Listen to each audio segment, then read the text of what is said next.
Hi, I'm Johnny Gatt. Welcome to VR Jive. Now we're benchmarking the MSI GT7 III VR 7RE enthusiast level laptop in VR using the HTC Vive. To see all the detailed information about this laptop, check out this link here. I've chosen two games to test this baby out. Both of them are zombie related. Zombie Training Simulator is the first one, and the second one will be Arizona Sunshine. At high levels, Zombie Training Simulator puts lots of stress on the CPU. We've got the latest 7th generation Intel 7820HK processor in this baby, so to stress it out, Zombie Training Simulator is the way to go. The only quality settings available in Zombie Training Simulator is the amount of particles that are produced when you're destroying zombies. With the introduction of asynchronous reprojection, drop frames has been completely eliminated from any VR game I've tested using the HTC Vive. And like every single other system we've tested so far at VR Jive, asynchronous reprojection is pretty much constant in Zombie Training Simulator at higher levels. To give you a performance comparison, I've included the test results from our GE62 VR 6RF, which was using the i7 6700HQ processor. What you'll notice here when you're looking at the two graphs is the 6700HQ is definitely working harder than our brand new i7 7820 in the GT7 III VR. Unfortunately, Zombie Training Simulator does not take advantage of SLI configurations, so only one of our GTX 1070s is doing all the work. The GTX 1060 is having to work a lot harder than the GTX 1070. But what's really exciting is how well the i7 7820 is handling all these particles. The frame timing data makes it very clear. The 7820 completely frees up bottlenecks we saw on previous generation CPUs. The GE62 VR gave us an excellent gaming experience in Zombie Training Simulator, but there was something about playing it using the GT7 III VR that gave me a smoother gaming experience. The GT7 III VR's i7 7820 made easy work of exploding hundreds of zombies at the same time, completely eliminating any slowdowns you might have seen on previous generation CPUs. I've played Zombie Training Simulator on everything from a budget system using an RX 480 right through to an SLI GTX 1080 system.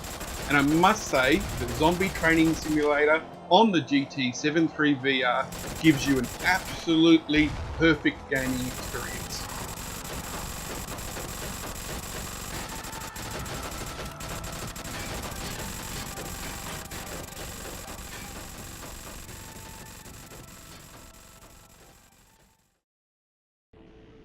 Next up, we're looking at Arizona Sunshine, still one of the best-selling VR games on Steam. Arizona Sunshine gives you lots of quality settings for this post-apocalyptic, zombie-infested world. I played around with the graphic settings quite a bit to find the highest quality settings we could achieve while still having a perfectly smooth gameplay experience. The GT7 III VR allowed us to turn on advanced CPU extras, turn textures to very high, render scale to 1, resolution to very high, cascades I set at 2, and draw distance set to 45.